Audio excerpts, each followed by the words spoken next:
GGH హాస్పిటల్లో ఆహారం బాగాలేదని అనేక ఆరోపణల విషయాలపై మానవ హక్కుల పరిరక్షణ సంస్థ వారు సూపరింటెండెంట్ హెచ్ఓడిని కలిసి వివరణ అడగ్గా వారు స్పందిస్తూ అక్కడ ఉన్న పరిస్థితులపై ఇక మీదట అలాంటి విషయాలు జరగదని, భోజనం పంపిణీ చేసే సమయంలో వచ్చి గమనించి అప్పుడు ఏదైనా సమస్యలు ఉంటే చెప్పాలని అన్నారు. ఈ కార్యక్రమంలో AP state secretary D Venkateswarlu, జిల్లా చైర్మన్ ప్రకాష్, జిల్లా సెక్రటరీ ఖాదర్, జిల్లా మైనార్టీ చైర్మన్ జాఫర్ అమీన్, జిల్లా మహిళా జాయింట్ సెక్రటరీ ఇందిరా పాల్గొన్నారు.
నమస్కారం. నేను D Venkateswarlu, human rights conservation counselling of India మానవ హక్కుల పరిరక్షణ సంస్థ స్టేట్ సెక్రటరీని మాట్లాడుతున్నాను.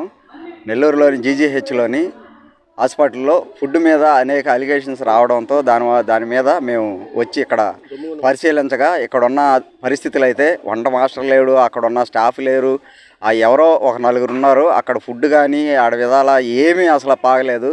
గతంలో వచ్చినప్పుడు కూడా ఇదే పరిస్థితి, ఇప్పుడు అదే. కనీసం గవర్నమెంటు ఆడ సూపరింటెండెంట్కి విషయానికి అసలు దృష్టికి పోతుందో లేకపోతే వీళ్ళ ప్రభుత్వాలకు వస్తుందో లేదో కూడా తెలియని పరిస్థితి. దాదాపు ఈ హాస్పిటల్లో జీజీహెచ్లో 400 నుంచి 500 మంది రోజు డైలీ ఫుడ్ తింటుంటారు. మెనూ కూడా లేదు, ఎక్కడ మెనూ లేదు. దానికి సంబంధించి గతంలో 45 రూపాయల దాకా ఇచ్చేవాళ్ళు, ఇప్పుడు 75 రూపాయల దాకా పెంచి మళ్ళీ టెండర్ వేసి కూడా ఇచ్చారు వీళ్ళకి. అయినా కానీ వీళ్ళలో చలనం కానీ ఎలాంటి ఇది లేదు.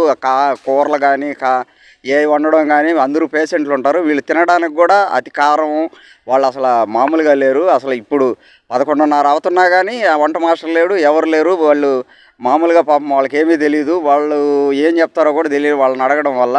అసలు ఎవరూ లేరు. దీని మీద తక్షణమే సూపరింటెండెంట్ గారు అయితేనేమి, అలాగే డిఎంహెచ్ఓ గారు కానీ ఇలాంటి వాటి మీద, అట్టే ఫుడ్ సేఫ్టీ వెంకటరమణ గారు కానీ వీళ్ళందరూ స్పందించాలా. మేము కూడా వాళ్ళకి తక్షణమే ఇచ్చి వాళ్ళని కలిసి ఈడ జరిగే పరిణామాలపై కోరతాం, నివేదిక ఇచ్చి కోరతాం. ఈ వీడియో కనుక మీకు నచ్చినట్లయితే లైక్ చేసి షేర్ చేయండి. మరిన్ని లేటెస్ట్ అప్డేట్స్ కోసం మా ఛానల్ని సబ్స్క్రైబ్ చేయండి.